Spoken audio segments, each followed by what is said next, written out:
okay?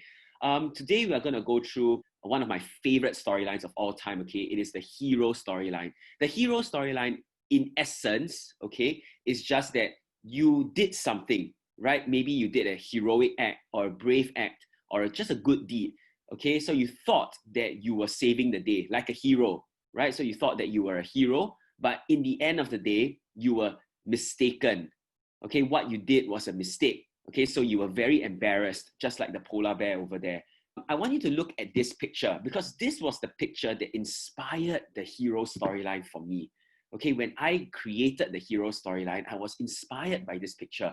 Now, this picture, remember I told you that in 2014 or 2015? But let's just say it's 2015, okay? So 2015 was the year that PSLE changed the composition format, okay, or the composition syllabus. Before 2015, it used to look something like that, right? So of course, you know that this is an airport, right? Airport arrival hall. So what they will do is that PSLE will then say that, okay, look at this picture. I want you to write a story based on this picture. And you have to do so in at least 150 words, okay?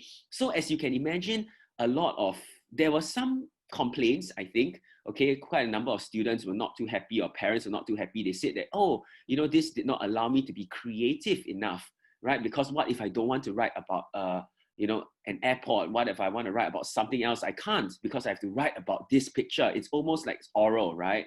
It almost looks like it's oral and you're supposed to describe it. So because of that, MOE changed the syllabus, okay? And so it is the syllabus that you see now, 3 random pictures, 1 composition topic, and you're supposed to write a story based on that, okay? The problem that I found is that then students, when they do not know, when they're just given 3 random topics, they struggle to come up with a storyline or at least an interesting, creative storyline. Okay, that was the problem. Okay, and that is why I thought, hey, you know what? Let me introduce you to the old syllabus for a bit. Let me see how the old syllabus can inspire creative storylines. And so I picked this picture, right? Can you imagine this picture? You see, when you look at this picture, you see in the center of this picture, you see a man, right? The thief, the snatch thief, right? He was dressed in black, okay, and he's running away from an old lady, right? Because he just snatched her bag, okay. Now, what creative storylines do you think you can come up with when you look at this? So when I saw this picture, I was thinking, hey, you know what? Maybe I can write a story based on myself, right? I was just walking in a mall, maybe because I wanted to catch the latest movie. Okay, maybe I wanted to watch Mulan with my family, and that's why I was in the mall. And I was just walking around, minding my own business, walking towards the theater, when suddenly I heard a loud scream, right? I heard a loud scream for help, help, help, help. You know, that man just took my handbag. You know, please help me stop him. Okay, please help me stop him. And so obviously this scream, you know, you then turn around, you followed where the scream came from, and then you saw an old lady chasing after, you know, helplessly chasing after this man dressed in black. Okay, and so then you have a decision to make, right? You wanted to help the old lady, and you wanted to be a hero, right? To stop that burly man. Okay, but why do you think you are caught in a dilemma? What would make you hesitate to help this old lady?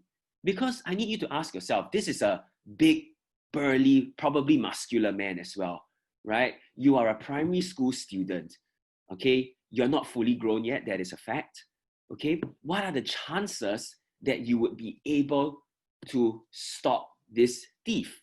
Okay, chances are, and Gracelyn, you are right, okay, the thief will hurt you. If you run after the thief can just punch you away or shove you one side, right? And you're gonna get hurt, you're gonna get injured. But at the same time, you're thinking, you know what? I cannot just do nothing. I cannot just stand around and, you know, watch this happen and do nothing. And so you were caught in a dilemma again, okay? They were caught between the devil and the deep blue sea, okay? That's basically caught in a dilemma, okay? Because basically this just means the 2 options are not good, right? You are caught in a dilemma because if I do this, that's not good. If I do the other thing, it's also not good, right? An example would be in this case, if I do nothing and let the thief just run away with the handbag, that's not good, right? But at the same time, if I chase after the thief, I could get injured, and that is also not good. And that is why you can say that you were caught between the devil and the deep blue sea, right? The devil is not good, and neither is the deep blue sea. Okay, so that is the That is how the idiom came about. Okay, so then all you need to do is just then say that you plucked up your courage. Okay, so you plucked up your courage, and you can say that you steeled yourself. Okay, okay.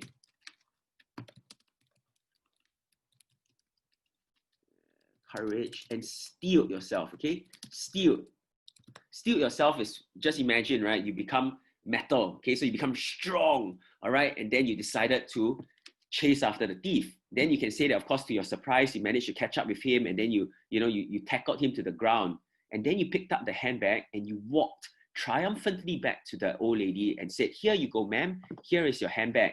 And of course, the old lady at this point is going to look at you and be in shock, right? Why is she in shock? Because she did not expect anyone to interfere. And then at this point in time, you hear a very angry shout, right? The shout can go, "Cut! Stop right there. What do you think you're doing, young girl or young man?" All right. And then you turn around, and for the first time, you see the film crew, right? For the first time, you see the film crew. And that's when you realize what had happened. That's when you realize that you had just ruined a scene in a movie. Okay. And then, of course, you were utterly embarrassed. All the bystanders, the spectators around, right, were just looking at you in shock. And maybe some of them were sniggering and laughing at you also. Okay, so that is the hero storyline. You thinking that you saved the day, but you are sorely mistaken. You did not save the day. Okay,